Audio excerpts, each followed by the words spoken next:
I'm Alexis McGee. Welcome to Foreclosures.com.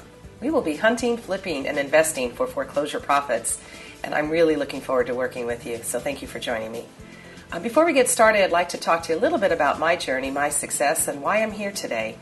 Some of you know me as the Foreclosure Maven, starting way back in 1983.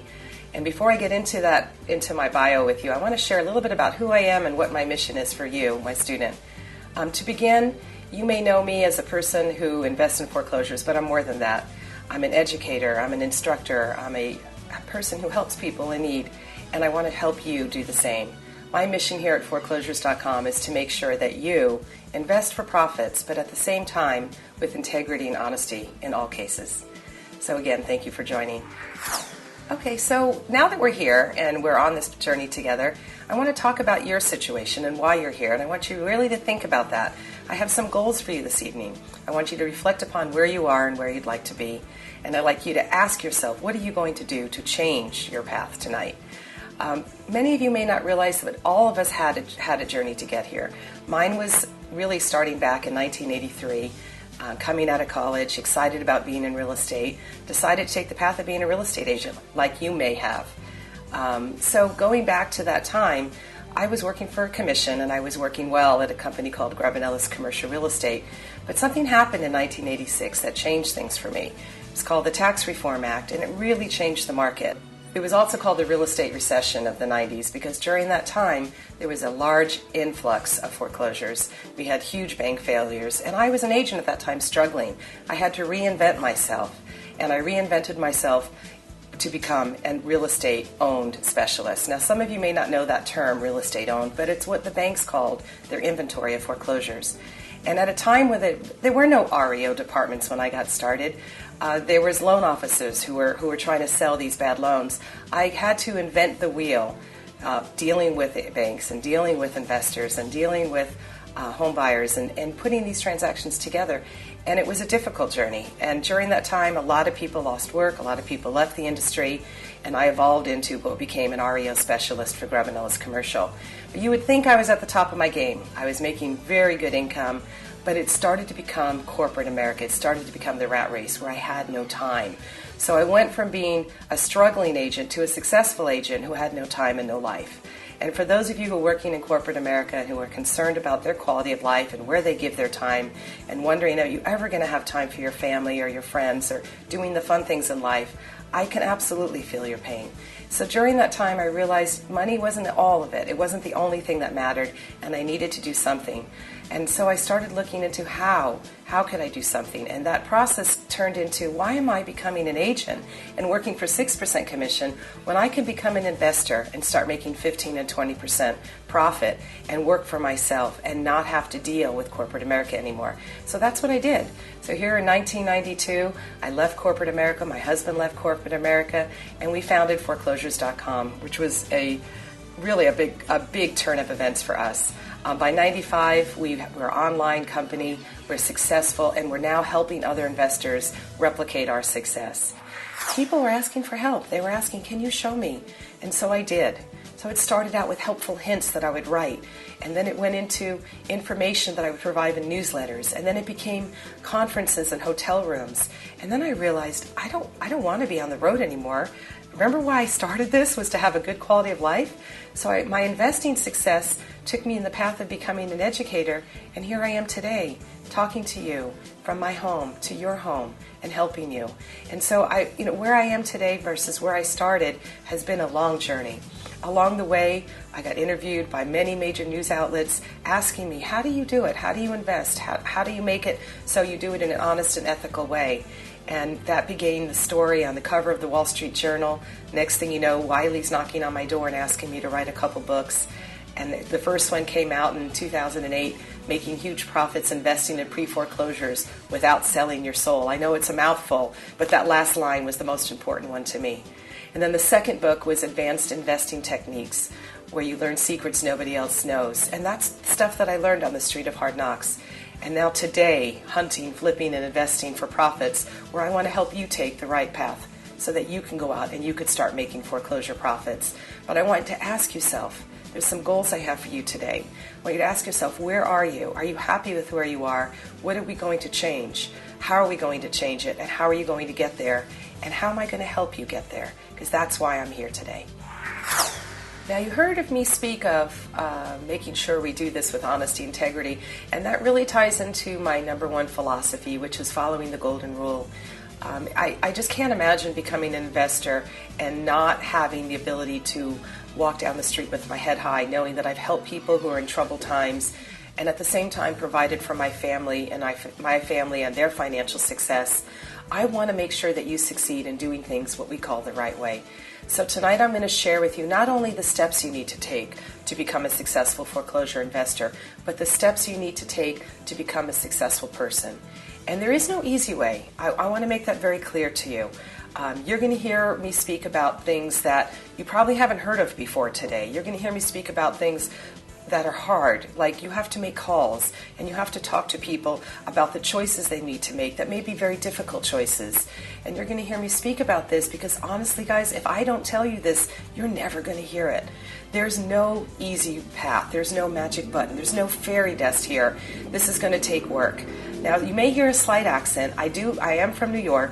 I immigrated, I should say, from New York to the West Coast back in high school. And so you're going to hear a slight accent. I talk a little fast. I apologize for that. But one thing you're going to hear is this: I'm going to tell you what you need to hear, not necessarily what you want to hear. And that's who I am. And I have to tell you, I'm not going to blow smoke. I'm not going to tell you that if you just take these 3 instant steps, you're going to become a millionaire, because it's not true. But I am going to tell you what you need to do to make profits the right way and hold your head high. Okay, so we have 6 points today that we're going to cover. 90 minutes are going to go by very quickly. And during our 90 minutes today, we're going to be covering these 6 topics. But the most important thing is to make sure you leave knowing exactly what you need to do to be successful. So here's what we're going to be covering. Number 1, the housing market. This is ever changing. I promise you, every day you wake up and you read the news and you're going to read some horrible news about the world's falling apart, the economy's ending, and housing is in the trash. But honestly, every day I'm finding positive news in the housing market. I'm going to make sure you learn how to turn those opportunities into profits in your pocket. The second thing we're going to talk about is real estate owned. Now, real estate owned is the inventory owned by banks. It's also known as foreclosed homes. It also has the acronym of REO, or short sales. And we'll talk about how is this inventory being managed by the banks? What are they really doing with their flood of foreclosures? And how can you turn that inventory into more deals and more opportunities for you to buy in your backyard? The third topic we'll be speaking about is the foreclosure lists. There's many different lists out there. Which list should you use? How should you use the list? What should you be looking for? It's almost overwhelming, the amount of inventory. So where do you start to find the best deals before your competition gets there, so you can see profits on properties without getting into bidding wars? Our fourth topic is going to be strategies. There's many different ways we can buy properties. We can buy them before they get lost to foreclosure, dealing directly with the homeowner. We can buy them dealing with the banks. We can buy them at the auctions. So talking about each of those opportunities, which ways are the best ways? And by the way, these things change. As the markets change, our strategies change. So look at it like you're a mechanic and you have various tools in your toolbox. Which one should you pull out at each different opportunity that's presented to you? Our fifth topic is going to be money. Now, I can't imagine talking about investing without talking about money. A lot of you, I'm sure, are strapped and wondering, can I even get started? Is this possible without having any of my own cash in the bank? And how? How can I do this? If I don't have rich family and friends, what do I do? So we'll speak to you about your different opportunities, how to invest, how to use your cash, other people's credit to start getting your deals without having to wait until you have money in the bank. And our last step is going to be paydays. When do you get paid on all this? You're going to do all this work. Is it 3 months, 6 months out? How can you do a deal right now to get a payday in 1 to 2 weeks and start putting money in the bank immediately? And how can you graduate your business to start doing larger projects with larger paydays? And where are you taking this? What is your end game here? Then we're going to end today with exactly the steps you need to take so that you can start seeing these deals now. No more waiting. We need to have you take action. Okay, so here we are. We're going to talk about the housing market. We're going to talk about the foreclosures and the real estate market and kind of where are we and where are we headed and what should we be doing in this market. As we all know, it's not easy right now. It's difficult.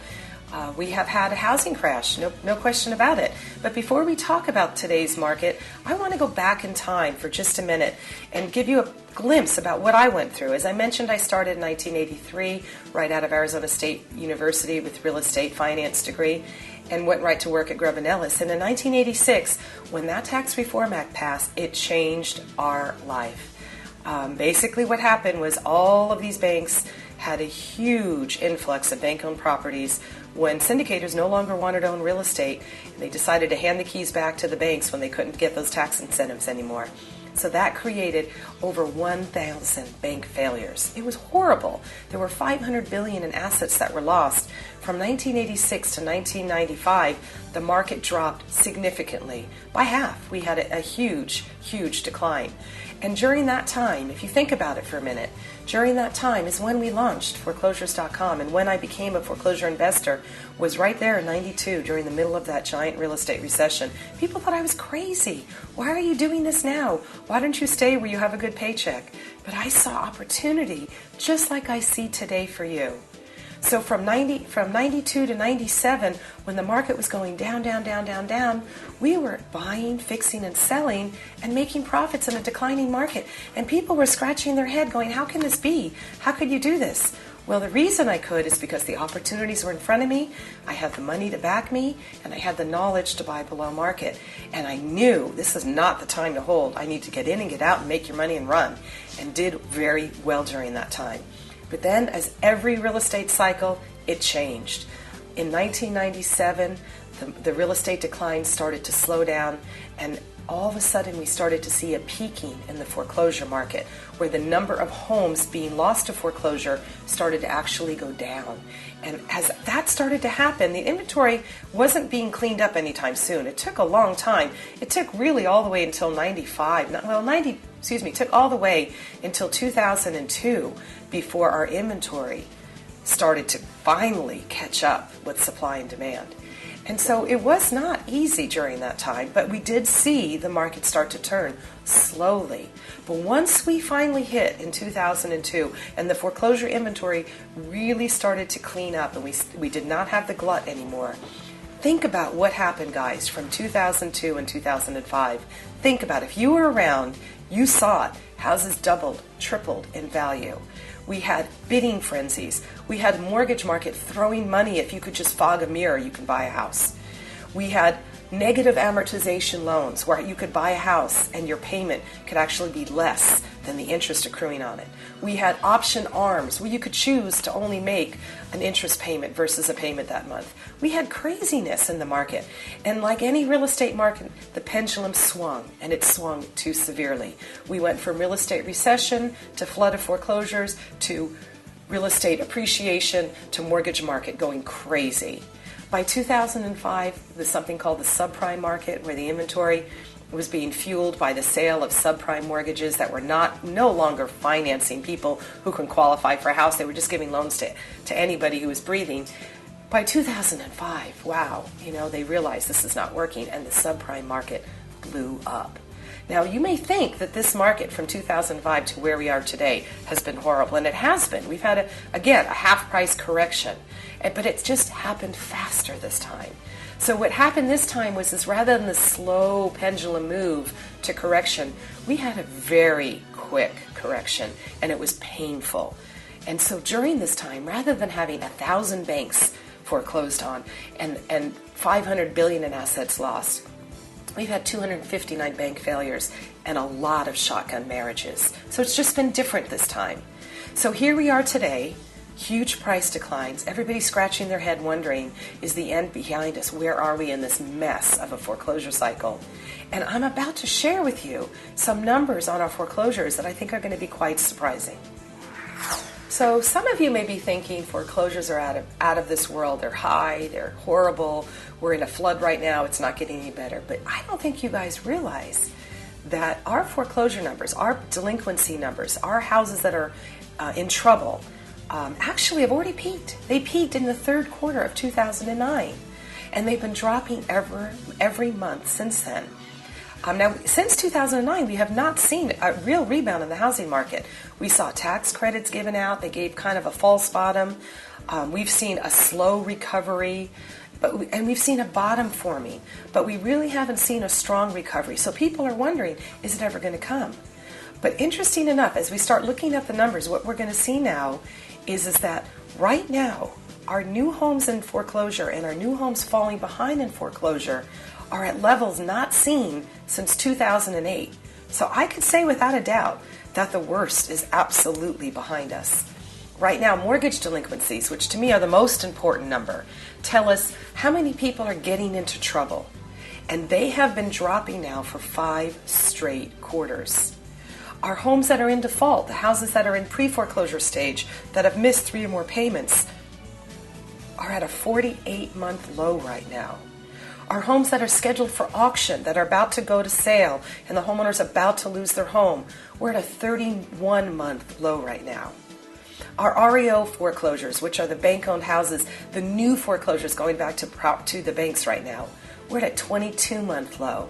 All of this is showing month-over-month, year-over-year declines that I haven't seen any break-in for quite some time, and I don't expect to see it. Now, we still have troubled states. We have Nevada, Arizona, California, Utah, Florida, all having troubles, all our top foreclosure states. We have Michigan, Florida, Georgia, Colorado, and Oregon behind them. But again, interesting enough, as much as these houses are having troubles with too many foreclosures for their population, they all have month-over-month and year-over-year declines. So people ask, what's going on? Well, what's going on is we have a glut of foreclosures that are either in the process of going through with the foreclosure or already in the bank's hands, but they're not on the market. They're not for sale. So we see these numbers show up on the foreclosures, but we don't see them showing up in inventory. We look on the multiple listing service. We look at places like Realtor.com, and we don't see the inventory. And we scratch our heads and we say, where are they? Where they are, they're called phantom foreclosures. They're called shadow inventory. And where they are is they're publicly recorded foreclosures that are not being published. And they're at foreclosures.com.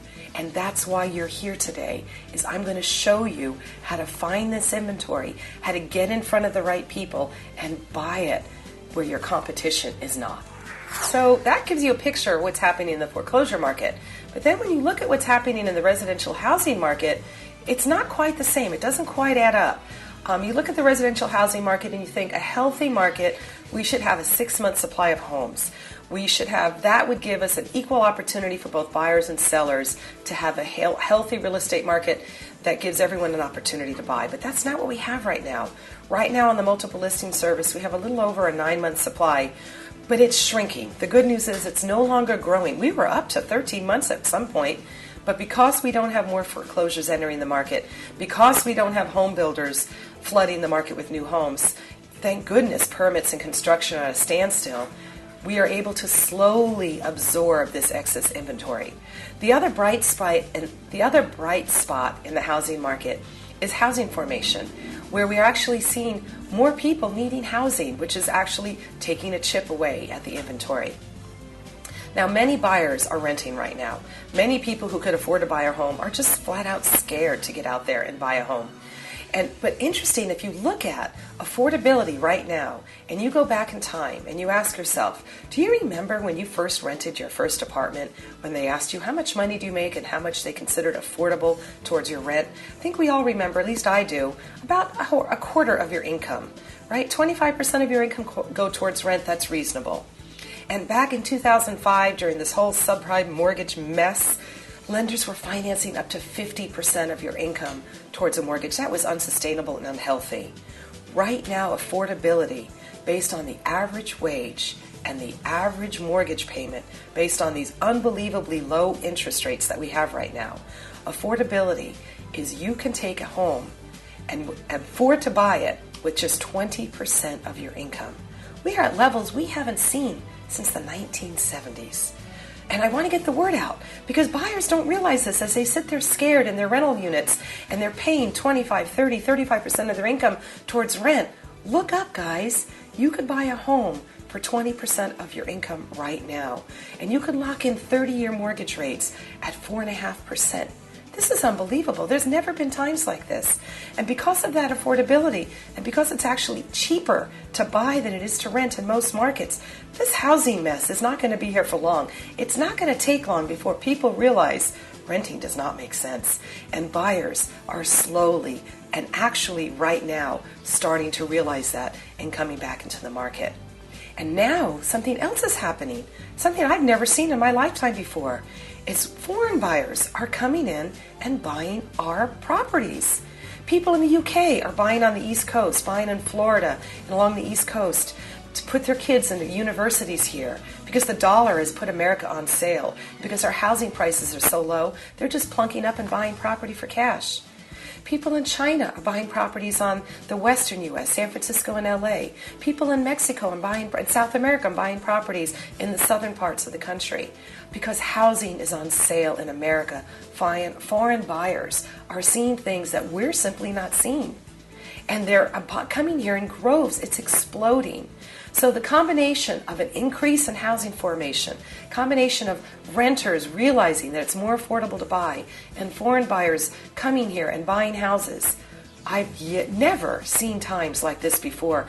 I expect to see this 9-month supply quickly get absorbed. Hasn't been a fire where people are coming in stampedes, but I expect it to turn quickly.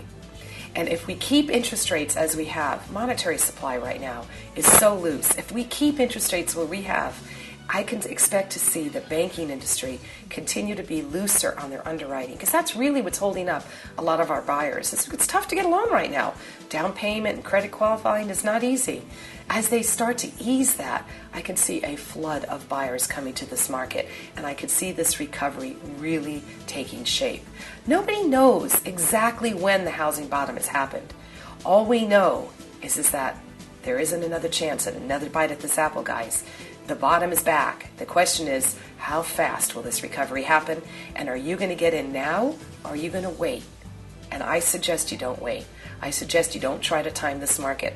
I suggest you get a little bit of courage and a little bit of confidence, and you don't look back and you jump in now.